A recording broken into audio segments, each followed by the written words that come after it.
দুটো গুরুত্বপূর্ণ মামলার তারিখ নির্ধারিত ছিল।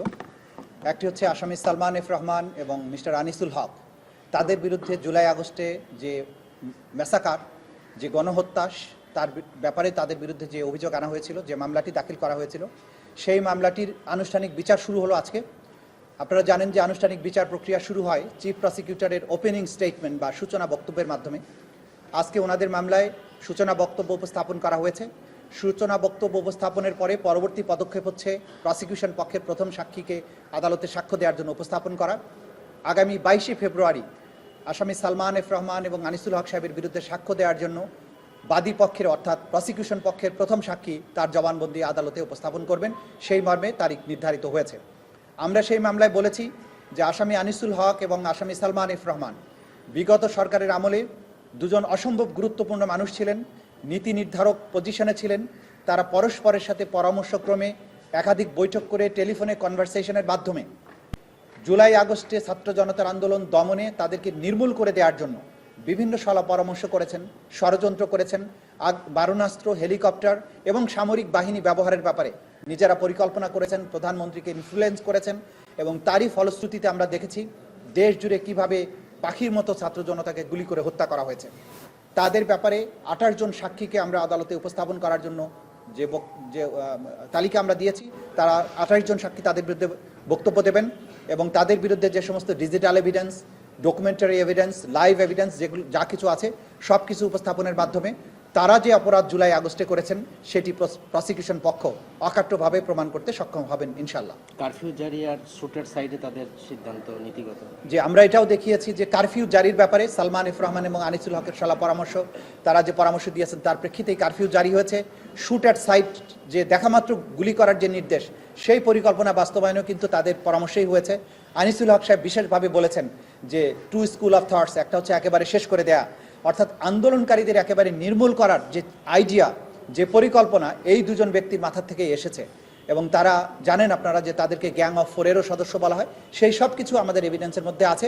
আমরা এক এক করে তাদের যে অপরাধ, বাংলাদেশ নামক রাষ্ট্রে নিরস্ত্র নিরীহ সিভিলিয়ানদেরকে হত্যা করে নির্মূল করার মাধ্যমে একটা ন্যায্য যে বৈষম্যহীন আন্দোলন ছিল, সেই আন্দোলন দমনের করতে গিয়ে তারা যে মানবতা বিরোধী অপরাধ করেছেন সেটা আমরা প্রমাণ করবো ইনশাল্লাহ। দুটি মামলা রায়ের অপেক্ষায় দ্বিতীয় আরেকটি মামলা ছিল জনাব হাসানুল হক ইনুর বিরুদ্ধে। প্রসিকিউশন পক্ষের সাক্ষ্য গ্রহণ শেষ হয়েছে। আজকে ডিফেন্স পক্ষের সাক্ষ্য উপস্থাপনের জন্য নির্ধারিত ছিল। তারা একটি আবেদন দিয়েছিলেন, 3 জন সাক্ষীকে হাসানুল হক ইনুর পক্ষে সাক্ষ্য দেওয়ার জন্য তারা আবেদন করেছেন।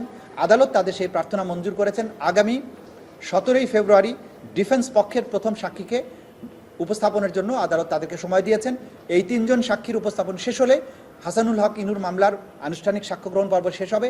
যুক্তিতর্ক উপস্থাপনের মাধ্যমে মামলাটি চূড়ান্ত পরিণতির দিকে যাবে বলে আমরা আশা করছি। ওনারা 5 জনের আবেদন করছিল, তার ভিতরে 3 জন বাইরে, এটা কি দিতে পারে না? তারা যে আবেদনটি করেছিলেন 5 জনকে দিয়ে, সেই আবেদনটি যথাযথ নয়। কারণ আপনারা জানেন আইনে বলা হয়েছে যেদিন কমেন্সমেন্ট অফ ট্রায়াল হবে, সূচনা যেদিন হবে, সেই সময় তাকে তালিকা দিতে হবে তার পক্ষের সাক্ষীর জন্য। সেই দিন তারা 3 জন সাক্ষীর তালিকা দিয়েছেন, সেই তালিকাটাই অ্যালাউ করা হয়েছে। পরবর্তীতে তারা যে অ্যাপ্লিকেশন দিয়েছেন সেটা দেওয়ার আইনগত সুযোগ নাই বলে আদালত সেটিকে গ্রাহ্য করেননি। দুটি মামলা রায়ের অপেক্ষা, এটা কি ফেব্রুয়ারির মধ্যে হতে পারে? আমরা আশা করছি ইনশাল্লাহ। যেহেতু সিএবি আছে, দুটো মামলা 2 ট্রাইব্যুনালে আছে, দুটো মামলারই ফেব্রুয়ারি মাসের মধ্যেই আমরা রায় আশা করছি। এবং বাকি যে প্রসেসগুলো, গতকালকে আপনাদেরকে আমি একটা পরিসংখ্যান দিয়েছি যে এই ট্রাইব্যুনালে কতগুলো মামলা হয়েছে, কতজন আসামি গ্রেপ্তার আছে, কতজনের সাজা হয়েছে, কতজন পলাতক আছে, কতজন ভেতরে আছে, সব পরিসংখ্যান আমরা দিয়েছি।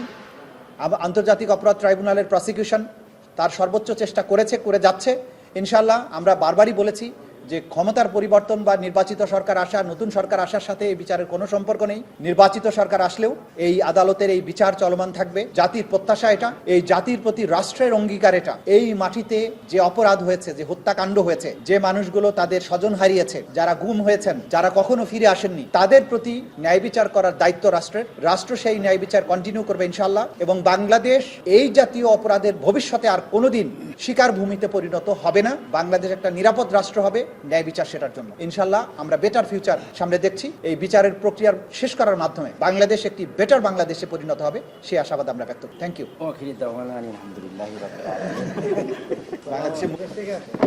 আর এটা জুমার নামাজে সবাই বলে না হুজুর।